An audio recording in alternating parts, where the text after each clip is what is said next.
Yeah, absolutely. So before Q4 though, my introduction to Q4 was through a crew called the Leftist Lounge. And this was led by a few folks, right? I can't name them all, but like Fausto, Jessica, Destiny, Natalie, bunch of folks were part of that Leftist Lounge. And it was very, as you can imagine, conscious driven. So there was the idea of throwing a party, and then you're surrounded with music and visuals that have to do with the resistance, right? But also it was a collective. There wasn't. We also met and we talked and we hung out and we do all that other stuff, right? Leftist Lounge is throwing a party at Q4, right? Some of the people from Leftist Lounge know some of the people from Q4. And they throw a party there, right?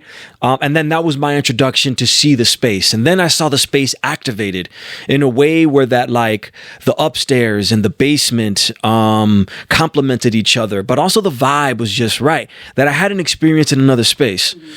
The creator, the director, I don't know whatever you want to call him, Johnny Barra, invites me after the party happens, after Leftist Lounge happens, after the party happens, he invites me back.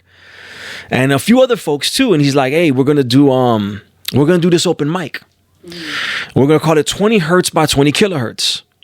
And myself and Gabe were the hosts of this open mic. And I don't know if you ever went to that, right? But the open mic was a consistent event that happened at the Q4 space that brought in such an eclectic group of individuals throughout the city of Chicago, but also cats from different parts of the world be dropping in. They're like, "Oh, you got to go to Q4, right? And check out, the open mic scene. You got to perform there." And that was evident just from what we saw on the stage. I mean, we saw MCs, poets, rock, rap. I mean, a didgeridoo, for real. Like a didgeridoo. I saw that one time on the open mic, But in addition to that, too, a lot of the people that went there were involved in different community actions throughout the city of Chicago. And we went there because we felt safe. You know what I'm saying?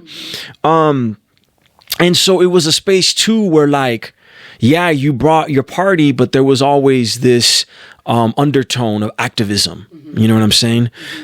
Within that space. And then because what we were doing was so cool, the authorities and the government said, "You can't do this shit no more." All right. And I won't go too much into detail into that, but basically our space got shut down. And so the space was moved, right?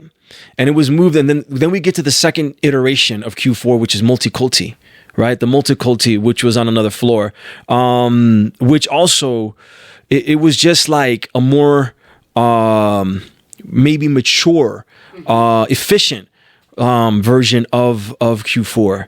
But that was my Q4 life. Shout out to Johnny Barra.